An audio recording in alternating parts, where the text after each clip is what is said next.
Hello everyone. In this video I thought I would just cover a little bit more in depth some more of the interface, and this is really going to be a video that describes something that I ran into in the last video that because I don't normally use the feature, I wasn't very familiar with, but I did a little bit of research and I am able to show you how to manage this part of the interface. You may recall, if you watched the last video, I was talking about these tabs in these areas of the panel, and I closed all these tabs down and I could not remember how to get this area back.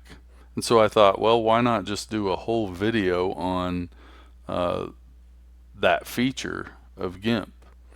And what these areas are, you'll see on the left side there's a panel here, and on the right side there's a panel. We covered that in the last video. However, this panel is split into two parts. You see the lower part, which is where my layers tab, my channels tab, and my path tab is.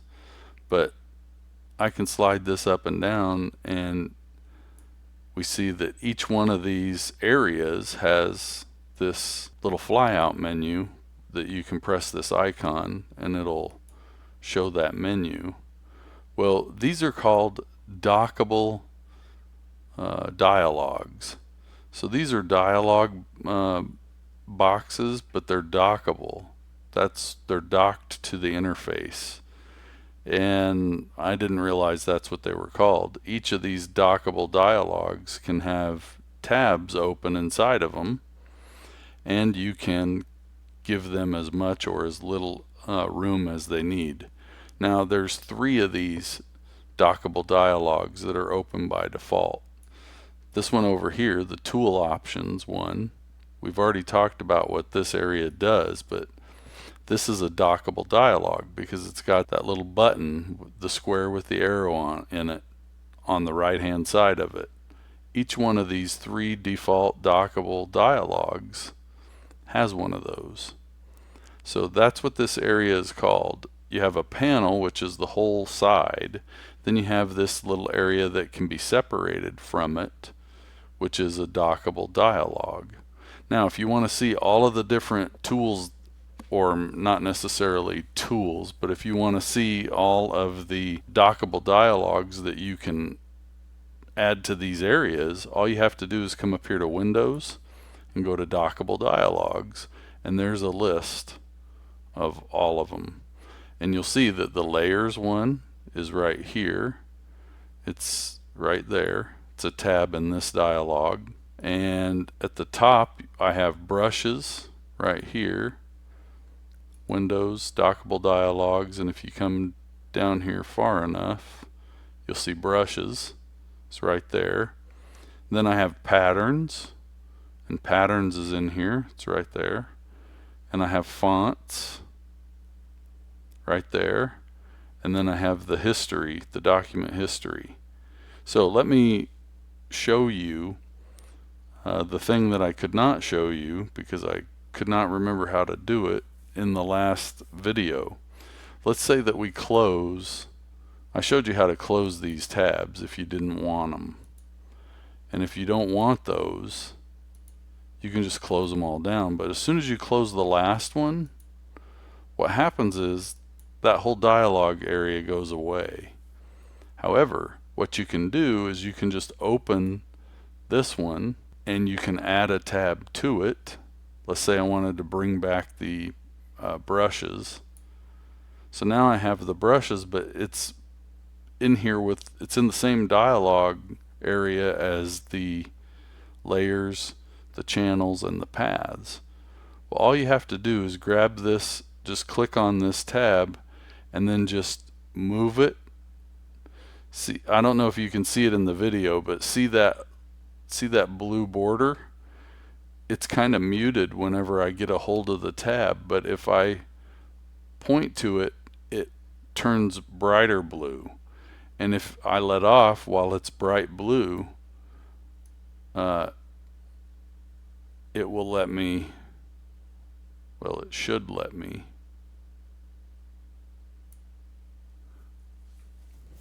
So you may have to detach it like I just did. Let me show you how I did that.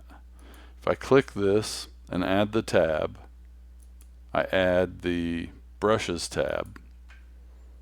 Now I can just drag this and just drag it over here and drop it, and it separates it from this area. Now what I should be able to do is place this on right above this other one, and you'll see what we get is something very similar to what we had before. So it's kind of challenging to get it back on there, but you can do it. So if I close that down and just go through this again, I don't understand why I can't just add it to here and then just drag it up until it highlights and then puts it back. It has to be separated first, apparently. So another way you could do this is you could just select the one you want and come over here and click detach the tab, and that will do the same thing as dragging it and separating it. Once it's separated though, it seems like it's easier to put it back on. Again, I don't normally use this feature. In fact, I usually have them all shut down, but I'm going to put these back like they were, just so it'll look the same as what yours does. So patterns was next, fonts was next. We're going to add the fonts, and then we'll add the document history. So now, other than this icon looking different,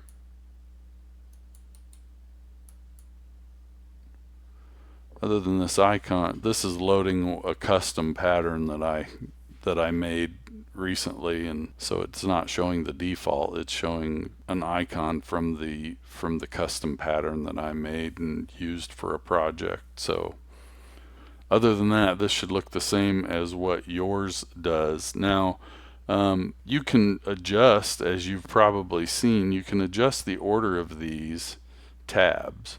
Let's say I wanted the pattern to be first. All you got to do is drag it over here and they'll switch places with the other ones. Another thing that I wanted to show you is, you see how this tab shows all the brushes in a grid, but you get over here to fonts and it shows them in a list. Well, if you select the one you want to operate on and you click this, you can come down here and change the option to view it as a grid, and it will adjust the fonts and show them to you in a grid. The problem with that is you have to select one before you can see what the name of it is, whereas if you're looking at it in a list, you can see the name out to the right hand side of it, and you get this, and you get the sample of what it'll look like. So that's probably why they have it in a list and not in a grid, because people want to know the name. If they're looking for it by name, they might not recognize how it looks in the icon, but they might know the name of it. So that is that part. Let's see, each one of these has a tab menu, right? So depending on which one you have selected, like brushes, if you click this, you have all of these that are common to all of your tabs, but then you have at the top, you have a menu for the brush tab, right? So if I switch this to the patterns, now when I click this, I'm not going to have a brushes menu, I'm going to have a patterns menu, and it's going to have different options that are for that particular tab. Fonts, same way, it works for all of them. Fonts menu, you see it just has a couple of different options, and like I said in the last video, you can adjust how much room each one of these takes up by sliding the little controller, which is identified by the 3 dots on the interface. So these are dockable dialogues is what they're called. So if you want to learn more about them, you can, that's what you would search for, but that's basically how you use them. And they do have they have context, which means if they're selected and you right click on them, see how this is all having to do with layers? I right clicked on a layer here and I got a context menu. Now up here, if I right click on a font, I get a context menu for fonts. And each one of them is the same way, and the context menu that you get for each one is going to be different depending on what font you have. So, or not font, but what tab you're working on, whichever tab is selected. That's like if I go to history and I right click on it, all of these have to do with, so this menu opens up based on the context that it is clicked in.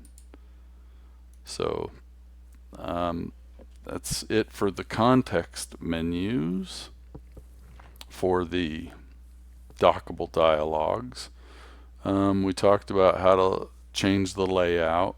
You can do, and I think that's pretty much it. It's pretty much what I wanted to cover. We already covered how you can add tabs. You've seen me do that in this video and in the last one, but I didn't really talk about it. You just click this and click Add Tab, and then choose the one you want to add. So if I wanted to add navigation, I would just click it and it adds it to that dockable dialog. And now that it's selected, actually this one doesn't look like it has any. This one doesn't have any context. It just has some controls at the bottom of it. So you can see that each one's going to be different depending on how you want to do it. Now here's something that I haven't tried and I haven't found in my research, but let's see if I can add this dockable dialog over here and create a fourth one. There's only 3 by default, and I pointed those out at the beginning, but let's see if I can add this one to here. It looks like I can. Looks like I can put it right there. That's something I didn't show you. You can add them next to the panel that already has one. So if I wanted to, I should be able to put this. It's just very hard to select. So notice how I'm pointing to the top. I'm pointing up here to the top of this, but the blue line where it's going to add it is down here. Notice that so when I point up here, the blue line appears down there, and when I let go, that's where it puts it. So it injected it into there. So let's close that. I want to close that tab. See if I can add it underneath these. Add a tab, and that was the navigation tab. It won't let me select. Let's see if maybe my window's too big to do it. So now if I want to drop this down below, nope, it doesn't highlight there. So what I would have to do then is just move these. I would have to detach it. So if I detach it, I would have to detach all of these actually, then put them in the right order. Let me see if I can. Alright, so that works, and now I can just move these up here. So you can tell it's not the smoothest, easiest way to arrange them, but once you get everything set the way you want it, you really won't have to change it around. But I was able to add a fourth area to the panel, so that was the main idea that I wanted to show you.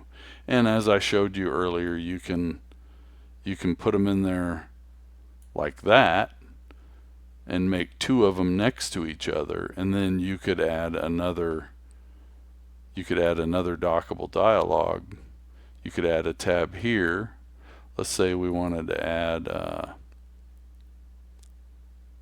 sample points.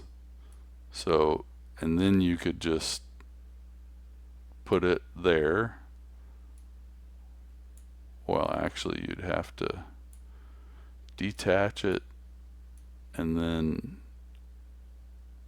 add it above. So it looks like there's no limit as to how many of these dockable dialogs you could put however you want them. So like I said earlier, I don't normally use those, but I thought, well, some of the people watching this might want to use them, and so I thought I would do a demonstration on how you can use those. So that's dockable dialogs. That's how you remove them, arrange them, recreate ones that you've deleted, and how you can put them wherever you want them in the interface. So that's going to conclude this video.